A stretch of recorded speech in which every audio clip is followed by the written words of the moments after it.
Simple റെസിപ്പിയാണ്. നമ്മളെപ്പോഴും സിമ്പിളാണ്, എന്നാലും കുറച്ചും കൂടെ സിമ്പിളാണ്.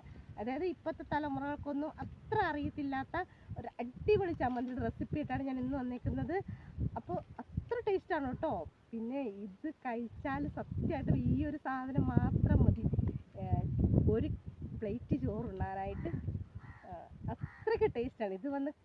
ഇത് കഴിച്ചു കഴിഞ്ഞാൽ എൻ്റെ പൊന്നു സാറേ ചുറ്റുമുള്ളതൊന്നും കാണാൻ പറ്റില്ല, അത്രയ്ക്കും ടേസ്റ്റാണ്. അപ്പോൾ നമുക്ക് വേഗം പോകാം വീഡിയോയിലേക്ക്.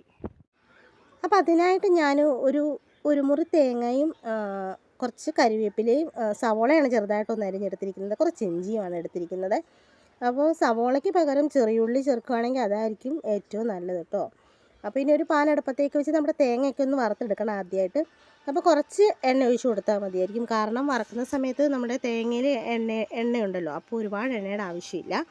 അപ്പോൾ തേങ്ങ ഇട്ട് കൊടുത്തതിന് ശേഷം ആ പുറകെ തന്നെ ഞാൻ ചെറുതായിട്ട് അരിഞ്ഞ് വെച്ചിരിക്കുന്ന സവോളയും ഇഞ്ചിയും ആവശ്യത്തിന് ഉപ്പൊക്കെ ഒന്ന് ചേർത്ത് കൊടുക്കുന്നുണ്ട്. പിന്നെ കുറച്ച് കറിവേപ്പിലയും കൂടെ ഒന്ന് ചേർത്ത് കൊടുത്ത് അപ്പോൾ തേങ്ങ നന്നായിട്ടൊന്ന് വറുത്തെടുക്കുന്നുണ്ട്. വറുത്തെടുക്കുക എന്ന് പറയുമ്പോൾ നല്ല കൈ എടുക്കാതെ നന്നായിട്ടത് എല്ലാ വശത്തും ഒരുപോലെ വറച്ചില്ലുന്നത് പോലെ വറുത്തെടുക്കണം.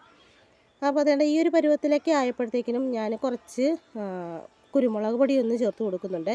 അപ്പോൾ കുരുമുളക് ചേർക്കുന്നതായിരിക്കും ഏറ്റവും ബെസ്റ്റ്. അപ്പോൾ കുരുമുളക് ആണെങ്കിൽ നിങ്ങൾ തേങ്ങ വറക്കാൻ ആദ്യം ഇടുന്ന സമയത്ത് തന്നെ ചേർക്കണം കേട്ടോ. അപ്പോൾ അതിന് ശേഷം കുറച്ച് മുളക് പൊടി, ആവശ്യത്തിന് പുളിയും കൂടി ചേർത്ത് നന്നായിട്ടൊന്ന് വറുത്ത് ഈ സമയത്ത് കുറച്ച് ഉപ്പും കൂടെ ഒന്ന് ചേർത്ത് കൊടുക്കുന്നുണ്ട് ആവശ്യത്തിന്. അപ്പോൾ ഇത്ര ആയിക്കഴിഞ്ഞാൽ അതൊന്ന് തണുത്ത് കഴിയുമ്പോഴത്തേനും നമുക്കിത് അരകല്ലിൽ അരച്ചെടുക്കുകയോ മിക്സിയിൽ അരച്ചെടുക്കുകയോ ചെയ്യാം. അപ്പോൾ അത് നമ്മൾ സാധാരണ ചമ്മന്തി അരയ്ക്കുന്ന പോലെ വെള്ളമൊക്കെ ചേർത്ത് ഒന്ന് അരച്ചെടുത്താൽ മതിയാവും.